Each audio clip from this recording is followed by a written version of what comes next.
ልስለት ነገር ግን ከቴዲ ጋር ከተገናኙ በኋላ ጌጡን ለመመለስ ብትሞክርም ቴዲ ግን እኔ አልቀበልሽም፣ ይህ መሆን ያለበት አንቺ ጋር ነው። ይህ ጌጥ ለእኔ በጣም ትልቅ ዋጋ አለው። ስለዚህ አንቺ ደግሞ በህይወቴ ውስጥ በጣም የምወድሽና የማፈቅርሽ ሴት ስለሆንሽ ይህ ጌጥ ላንቺ ነው የሚገባው፣ እኔ ልቀበልሽ አልችልም ማለት። መሰረትም እንግዲህ ብዙ ሙከራ ካደረገች በኋላ አልቀበልም ሲላት ወደ ቤት ተመልሳ መሄድ እንዳለባት እና ድጋሜ ወጥታ መገናኘትም ካለባቸው እንደሚገናኙ ተቀጣጥረው ነበረ። በዚህ መሀል ነበር እንግዲህ ወይዘሮ ሄለን ቴዲን ያገኘችው ማለት ነው። ቴዲን ካገኘችው በኋላ ቆይ እዚህ ሰፈር ምን ታደርጋለህ? በተደጋጋሚ እያየሁ ነው ብለው ነበረ። እሱ ግን አጋጣሚ ነው በዚህ ሳልፍ ነው፣ እኔ ደግሞ ቤሉል መስሎኝ ነበር ለካ አንቺ ነሽ እንዴ ብሎ ከዛ ወደ መኪና ውስጥ እንዲገባ ካደረገችው በኋላ ወደ ሆነ ቦታ መሄድ አለብን ብላ ይዘው ትሄዳለች።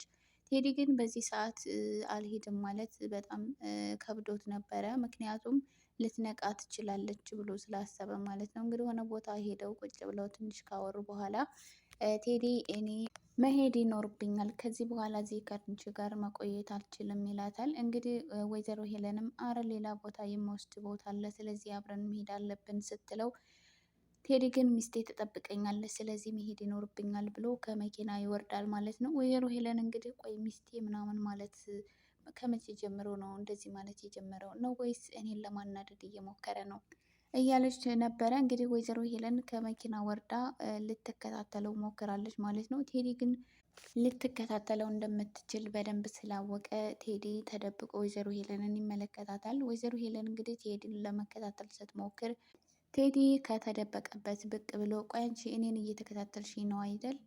ቆይ እኔን የምትከታተይኝ ለምንድን ነው?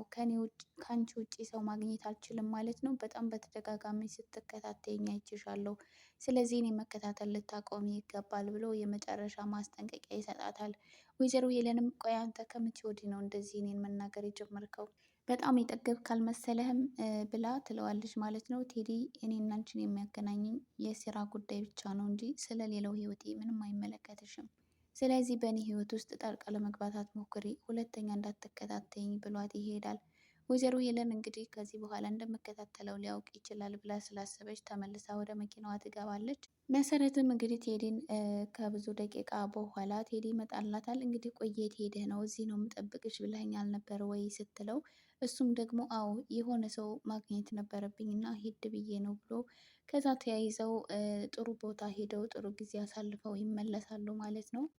ለመሰረት እንግዲህ ቴዲ ወይዘሮ ሄለን ስላሰበችው ነገር ይነግራታል ማለት ነው። ምክንያቱም እንግዲህ በጣም በተደጋጋሚ መሰረት ናት ወይዘሮ ሄለንን የምትከራከራት ማለት ነው። ወይም ደግሞ ስለ ወይዘሮ ሄለን የምታውቀው መሰረት ብቻ ስለሆነች ምናልባት ልትጎዳት የምትችለው መሰረትን ነው ብሎ ከዚህ ቀደምም እንዳደረገችው እና እንዳሰበችው ማለት ነው።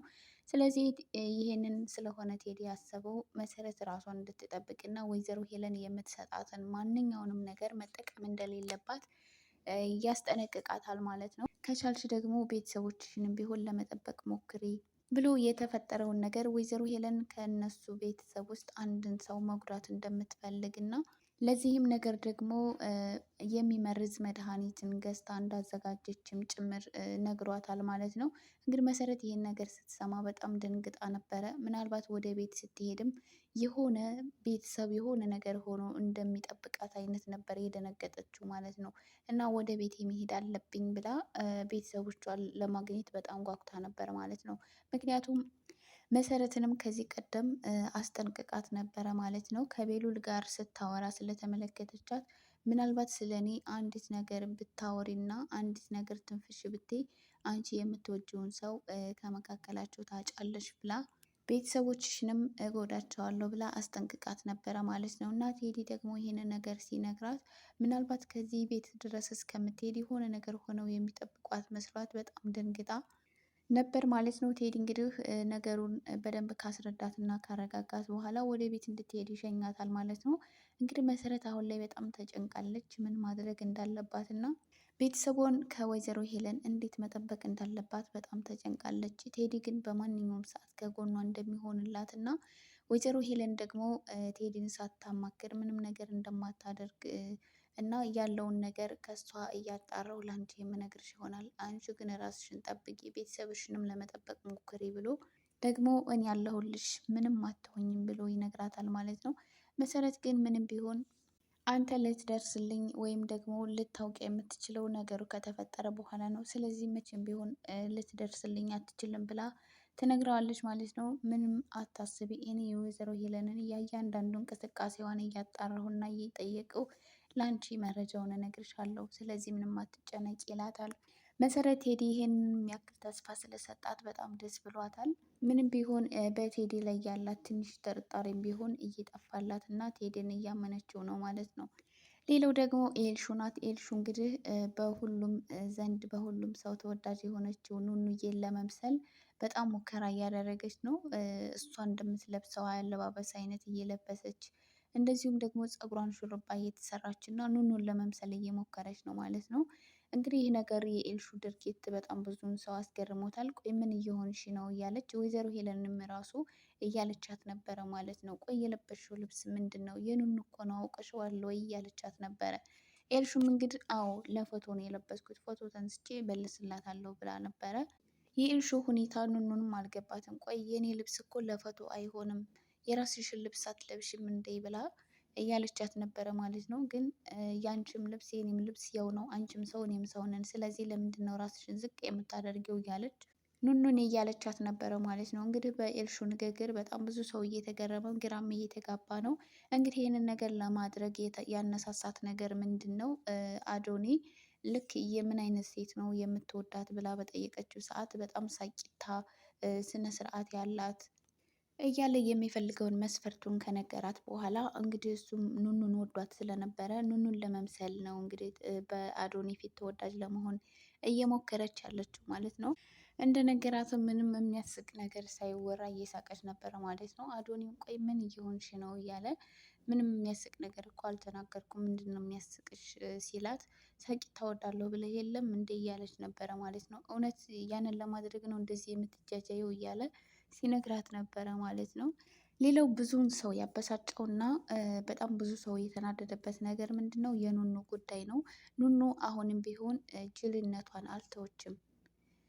በጣም ብዙ ሰው ከቤተሰቦቿም ላይ ያላትን እምነት አታ የምትወደውን ቤሉልንም አታ አሁንም ቢሆን ልትማር አልቻለችም ማለት ነው። እንግዲህ ከጆ ጋር ተገናኝተው ኤልሹን ለመጨረሻ ጊዜ ዛሬ ብቻ እንድታገኙ ፈልጋለሁ እና ደውይለት ብላ ካለቻት በኋላ እንግዲህ በጣም እምቢ ለማለት ሞክራ ነበረ። ነገር ግን ኤልሹ አሳምናታለች ማለት ነው። እና ከጆ ጋር ተገናኝተው እንግዲህ ወደ ሆነ ቦታ ሄዶ ሊያዝናናት ምናምን እየሄዱ ነው ማለት ነው። እንግዲህ ኑኑዬ አሁን ላይ ደግሞ ወይ ወንድሟ ወይ የሆነ ሰው ቢያያት ምን እንደሚፈጠር በደንብ መገመት አይከብዳትም ነበረ ማለት ነው። ከዚህ ቀደምም በጣም ብዙ ነገሮች ተፈጥረዋል። ኑኑዬ ግን አሁንም ቢሆን ልትማር አልቻለችም ማለት ነው። ይህ ጅልነቷና ሞኝነቷ ደግሞ በጣም ብዙን ሰው አበሳጭቶታል። በጣም ብዙ ኮሜንቶች የኑኑ ጅልነት አስጠላ ምናምን የሚሉ ኮሜንቶች አሉ። ምንም የማትነቃ ልጅ ናት ማለት ነው። በዛ ላይ ወይዘሮ ሄለን እንግዲህ ልትመርዛት ሙከራ አድርጋባት ነበረ። ምግብ ማንም ሰው በሌለበት ነይ እኔና አንቺ ቁጭ ብለን ምግብ እንብላ ብላት እስከ ዛሬ ያደርገውና ብላት የማታውቀውን ነገር ስትናገራት እንግዲህ ብዙ ነገር ወይዘሮ ሄለን ጥሩ ሰው እንዳልሆነች አውቃለች። ስለዚህ ምን አስባ ነው ብላ መጠርጠር ነበረባት። መሰረት ቢሆን ግን ይህንን ነገር አታደርገውም። ቆይ ምን አስበሽ ይሆን ብላ የሆነ ጥርጣሬ ልጠረጥር ትችል ነበር ማለት ነው። ኑኑ ግን እሺ ብላ ቁጭ ብላ ነው ከወይዘሮ ሄለን ጋር ምግብ ለመብላት እየተስማማቸው ማለት ነው። እንግዲህ በዚህ ሰዓት ወይዘሮ ሄለን ትን ያላት አስመስላ ውሃ እንድታመጣላት ካደረገች በኋላ ምግቡ ላይ የሆነ ነገር መርዛበት ነበረ፣ መድኃኒት ማለት ነው። እንግዲህ መድኃኒቱን ካደረገች በኋላ ኑኑዬ ስትመጣ ያንን ምግቡን ልትጎርሰው ስትል ኤልሹ ናት መታ ያቋረጠቻት ማለት ነው። ስለዚህ ኑኑ ምንም ማስተዋል የሚባል ነገር የላትም። ሰውን አትጠራጠርም። በጣም ነው የምታምነው። ቢሆንም ግን ሰው ማመን መልካም ሆኖ ሳለ እሷ ግን እያመነች ያለችው በጭራሽ የማይታመኑና ማመን የሌለባትን ሰው ነው። ምክንያቱም ወይዘሮ ሄለንም ሆነች ኤልሹ ምንም አይነት ለነሱ ግድ የሌላቸውና እነሱን ለመጉዳት የሚሞክሩ ሰዎች ናቸው። ይህንን ደግሞ በጣም በተደጋጋሚ ተመልክታለች። ስለዚህ የሆነ መጠንቀቅ ነበረባት ማለት ነው። አዶኒም እንግዲህ የአባቱን ገዳይ እየደረሰበት ይመስላል። ወይዘሮ ሄለን እንደሆነች በደንብ እርግጠኛ ነው። ምክንያቱም ስለ ሕፃናቱ ባወቀበት ስለ ህፃናቱ መረጃዎችን ባወቀበት ሰሞን ነው ይሄ ነገር የተፈጠረበት እና ይህንን ነገር እየሰራች ያለችው ደግሞ ወይዘሮ ሄለን ስለሆነች አሁን በራሱ መንገድ ወይዘሮ ሄለን እጁን ለማስገባት እየሞከረ ነው። የአባቱን ገዳይ እጁ አስገብቶ ዋጋ እንደሚያስከፍላቸው እና የአባቱ ደም ከንቱ ሆኖ እንደማይቀር ለራሱ ቃል እየገባ ጭምር ነበረ ማለት ነው። እንግዲህ በጣም አዝኖ ምናምን ኤልሹ ተመልክተው ነበር። እንግዲህ ምን ሆነክ ነው ምናምን ስትለው ስለ አባቱ ነገር ሲነግራት የኔም አባት እኮ እንዳንተ አባት ነው፣ ስለዚህ እኔ ሁልጊዜም ቢሆን ከአንተ ጎን ነኝ፣ አይዞህ እያለች እያበረታታችሁ ነበረ ማለት ነው። እንግዲህ አዶኒም በጣም ደስ ብሎት ግን ያንቺ የቅርብሽ ሰው ቢሆንስ ይህንን ነገር ያደረገው ብሎ ሲጠይቃት ማንም ይሁን ማንም እጃቸውን ማግኘት አለባቸው እያላት ነበረ ማለት ነው። እንግዲህ አዶኒ ወይዘሮ ሄለን እንደሆነች በጣም እርግጠኛ ሆኗል ማለት ነው። ነገር ግን ብቻ አንዳንድ ማጣራት ያለበት ነገር ስላለ እና ስለ እሷ ደግሞ በጣም ብዙ መረጃዎችን መያዝ ስላለበት ተረጋግቶና ምንም ነገር እንደማያውቅ ሰው ሆኖ ከወይዘሮ ሄለን ጋር አብሮ እየኖረ ነው ማለት ነው። አዶኒ ግን በጣም ከሚታሰበው በላይ አደገኛ እና በጣም ኃይለኛ ሰው ነው ማለት ነው። እንግዲህ ይህንን ነገር ሊያደርገው ይችላል ብሎ ማንም ሰው አላሰብም፣ አልጠበቀም። ወይዘሮ ሄለንን ብትሆን በጣም ነው አዶኒ የምትንቀው ማለት ነው። ስለዚህ አሁን ይሄ ነገር ተፈጥሮ እንግዲህ አዶኒ እጅ ስትገባ እንዴት ምን አይነት አደገኛ ሰው እንደሆነ ልትረዳ ትችላለች ማለት ነው። ውድ እንግዳ ድራማ ተከታታዮች በሌላ ቪዲዮ እስከምንገናኝ ሰላማችሁ ይብዛልን። ለዚህ ቻናል አዲስ የሆናችሁ ላይክ እና ሰብስክራይብ በማድረግ ቤተሰብ ሆኖ ለሁላችሁም ሰላማችሁ ይብዛልን።